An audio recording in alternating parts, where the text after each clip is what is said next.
শেরপুরে নালিতাবাড়ী সীমান্তে চোরাই পথে আসা ভারতীয় সোয়া 2 কোটি টাকার পণ্য জব্দ। নিজস্ব প্রতিবেদক ANB News 24.com। শেরপুরে নালিতাবাড়ী উপজেলার ভারতঘেঁষা পাহাড়ি গ্রাম পানিহাটা তালতলার মাঠ এলাকা থেকে চোরাই পথে ভারত থেকে আনা শাড়ি, লেহেঙ্গা, সানগ্লাস ও ফেন্স গাউন সহ প্রায় সোয়া 2 কোটি টাকা মূল্যের অবৈধ পণ্য জব্দ করেছে বাংলাদেশ বর্ডার গার্ড বিজিবির। শুক্রবার 10 জানুয়ারি ভোররাত 1:45টার দিকে এসব পণ্য ভারত থেকে চোরাই পথে আমদানির সময় জব্দ করে বিজিবির টহল দল। তবে বিজিবির উপস্থিতি টের পেয়ে পালিয়ে যায় চোরাকারবারি সিন্ডিকেট।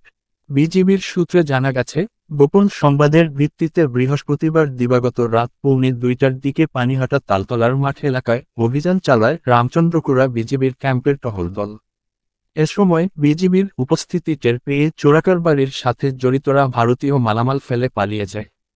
পরে কার্টুন ভর্তি ভারতীয় সানগ্লাস সহ 20,844 পিস, শাড়ি 41টি, বড় লেহেঙ্গা 10টি, ছোট লেহেঙ্গা 4টি, ফেন্সি গাউন 1টি, ফেন্সি লেহেঙ্গা 1টি জব্দ করে ক্যাম্পে আনা হয়, যার বর্তমান বাজার মূল্য প্রায় 2,32 লাখ টাকা বলে জানিয়েছে বিজিবির ময়মনসিংহের CO lieutenant colonel Muhammad Sanbir Hasan Majumdar বিষয়টি নিশ্চিত করে জানান, চোরাচালান বন্ধে বিজিবির অভিযান চলমান থাকবে।